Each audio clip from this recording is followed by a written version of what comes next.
If we were going to do one of those super annoying and played out tier lists, like, you know, these ones, for bass sounds from electronic music, a Reese bass would be S tier, in my opinion anyway.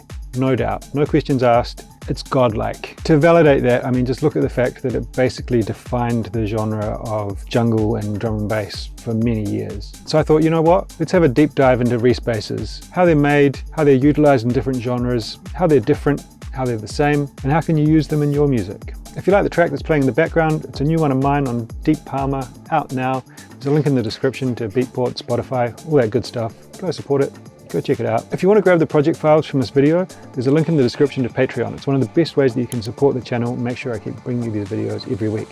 Now let's get into Ableton and make some bass.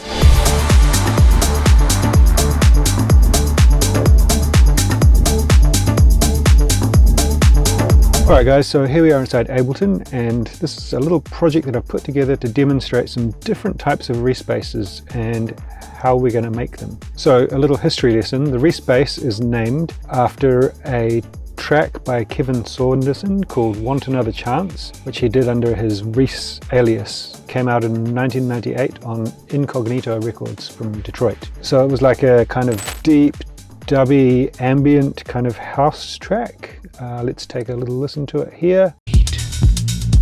Of love. I just want another chance. Cool stuff. So that's the sound, and that's why it's called the Reese bass. But it's been kind of adapted and modified over the years and used like quite significantly in a few different genres. Drum and bass and jungle probably more than any other. It kind of almost defined the sound. So I've put together a few demonstrations of where it can be used in different genres. Progressive house or house, you know, techno, UK garage and drum and bass. So let's have a listen to these examples.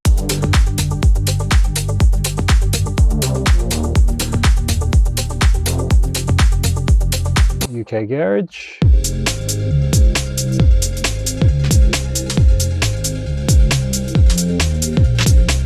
Nice. And some drum and bass.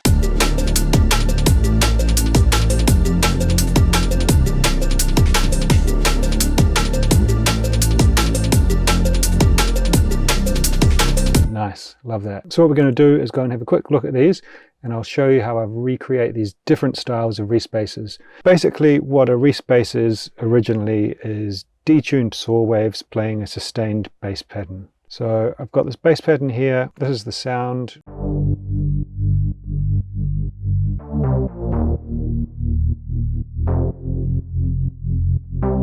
And it's coming from Wavetable, and we're going to recreate that. So first thing we're going to do is start with the saw wave. So we want to bring this down. Let's go -24. Put it in EQ here. And we will go sub. So the reason we're putting the sub is because we're going to detune this oscillator. So change this to mono, add a bit of glide. So we'll turn the unison up a little bit more.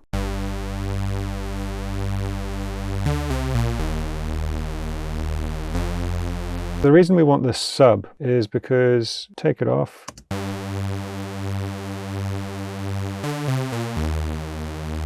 So you can see here on the waveform in this EQ that it's quite an unstable, phasey sound because of the unison, right? If I take that away, it's a solid waveform. With the unison, it's phasing, so it's not a stable volume. So what we do is we add in the sub, which is not going to be affected. We'll add a bit of tone to that. And we'll bring back our oscillator. But we can see there that that sub is staying solid, so that's always going to be there. We're going to just have that really solid low end. Now we'll add in another oscillator, and I'll tune that up 7 semitones just to get like a bit of a power chord sound going on.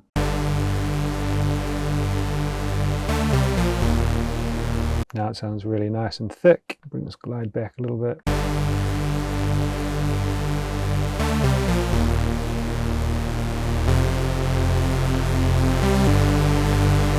Okay, now let's do some filtering, because if we think about the sound from the Kevin Saunderson track, it's much, much deeper than that, right? A lot of that has to do with the filter.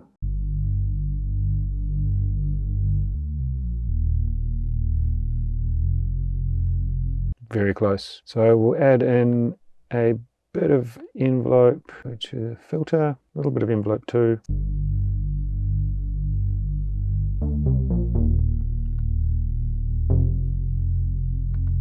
Let's just shape that envelope a little bit.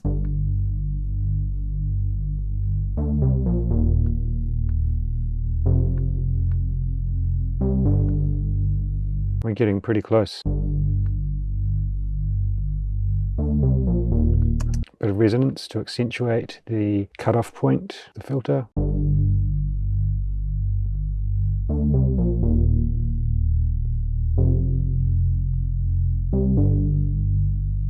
Okay, now we'll add a bit of drive to the filter.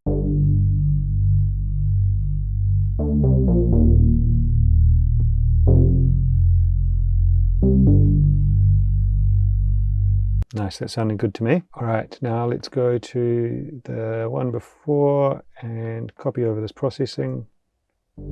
So we're adding some saturation and a limiter just to control the volume, because it's playing different notes. They're going to be kind of different volumes, and also because it's got this phasing nature that I explained before, the volume is going to be going up and down, but we want it to be like a really solid, consistent low end for the track. So we're using a limiter to try and create a bit more stability in the volume. Then I've got an EQ, just taking out a bit of the low end, and a kickstart, which is side chaining it to the kick.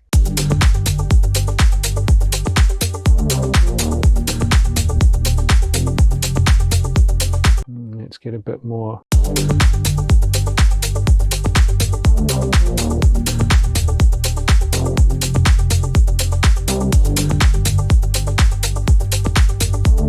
There we go, easy. All right, so moving on to the UK Garage example, we've got quite a different sound here.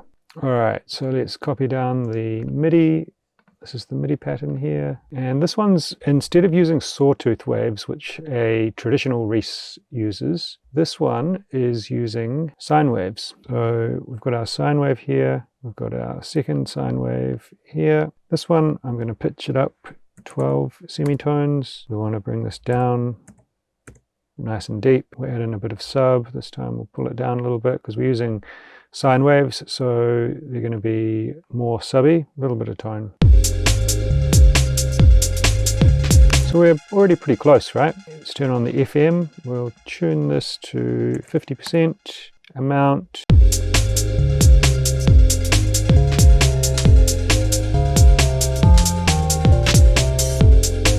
Whoops, let's do that on the low one. So we'll turn that to 50%, so change that to FM, tune it to 50%, and change the amount.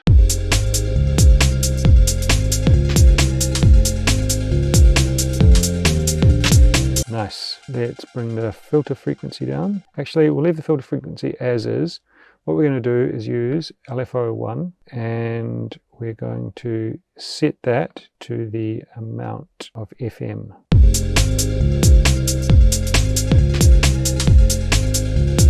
All right, so let's set it to here, and we'll go to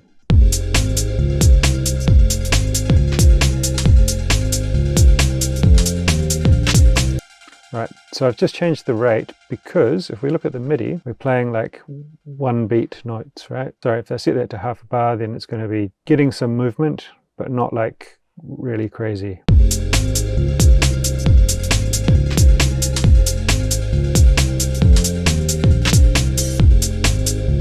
So it's enough so that we can hear it, but it's like just creating this warm sound. So let's bring the filter frequency down.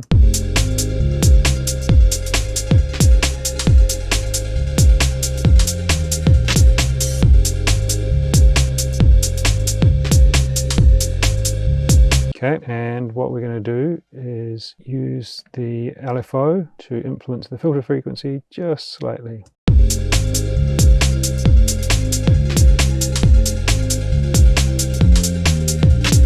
We can try adding in a bit of drive.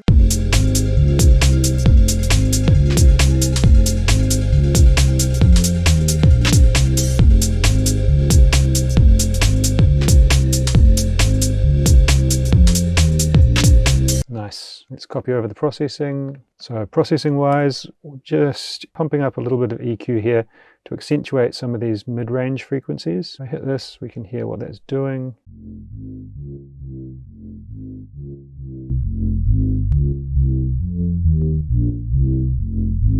So kind of subtle, but we're just trying to bring out some of this kind of mid-range.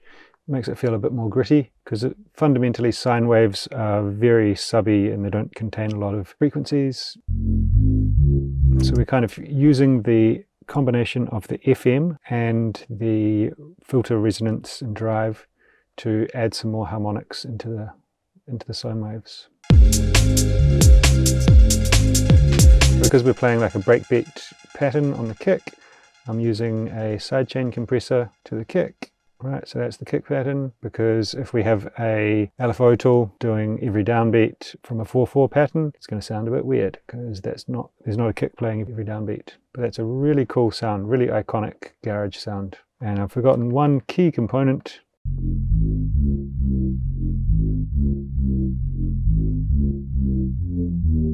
We need that unison.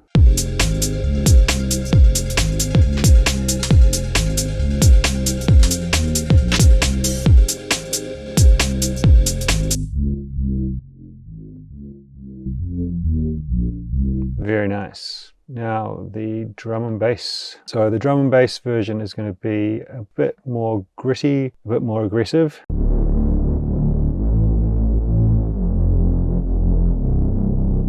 Alright, so let's copy down our MIDI notes. This is how they look. And we've got these overlapping parts because we want it to be like nice and glidey. Does not sound like a drum and bass. Bassline does it. So first of all, let's just bring the voices down to 1. So that sets it to mono. We'll turn up this glide, turn on legato. So let's go to basic shapes and hit this up till we get a sawtooth. And pitch this down to 36, 3 octaves. Right, voices up 16.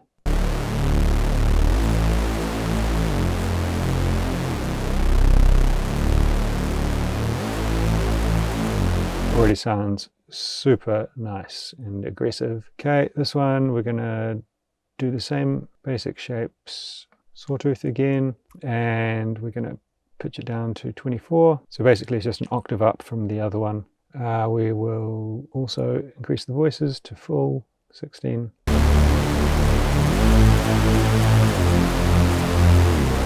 And as before, we want to have a stable note. So basic shapes, sine wave, and we'll bring this one down to -36. Let me just throw an EQ on here so we can see it. That's what's happening in the frequency spectrum. Now we want to filter it out a little bit. We need to assign all 3 oscillators here.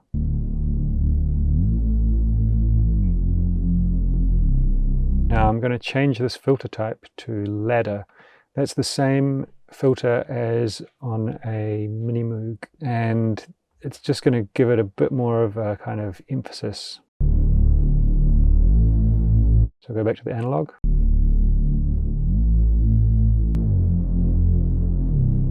Very nice. All right, so I'm going to use envelope 2, add a little bit of attack, bring the sustain down, and I'm going to use that to just affect this very subtly.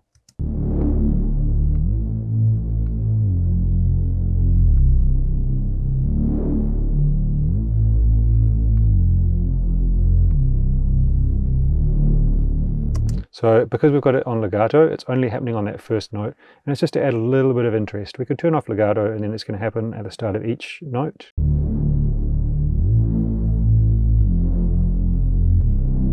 I kind of like it with legato on, but whatever, you can choose your poison. Now, that sounds good, but it's not as gritty and dirty and aggressive as the first one, or as the one I'd made before, the one that we're recreating. So what we want is some distortion, some heavy distortion. We're using the hard clip setting here. We turn the drive up.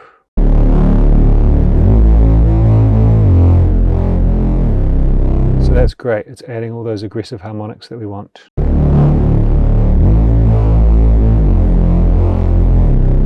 But it's a bit much, right? You can hear a bit too much of those high harmonics. We're going to add the filter, post, take the resonance down a bit.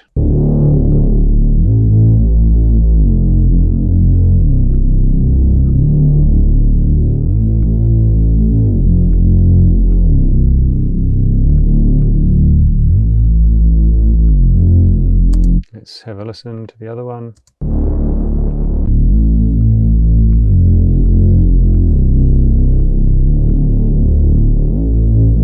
Pretty cool. Let's grab this processing, copy it over. So on the EQ here, I've got it set to mid-side mode, and the mid band is just taking off a little bit of the very low, and the side mode is taking off a lot of the subs, because we don't want 16 voices from these two oscillators, these two sawtooth oscillators, to be wide, because that could cause problems with mono compatibility. And once again, I'm using a compressor to do the side chaining, because we've got this breakbeat.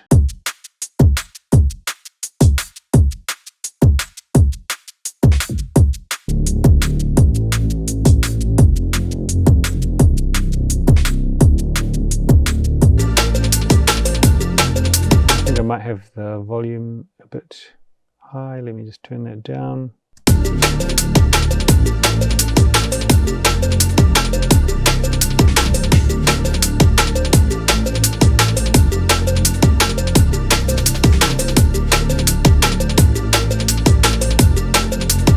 So then basically, to get it like the other one, we just want to adjust the filter to taste.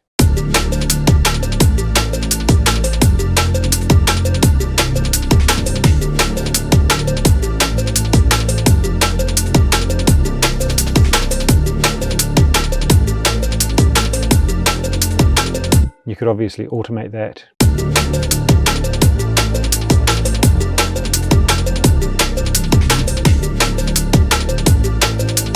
Now I'm sure these could be interchanged with each other, so we could try this drum and bass one with the progressive house one, for example.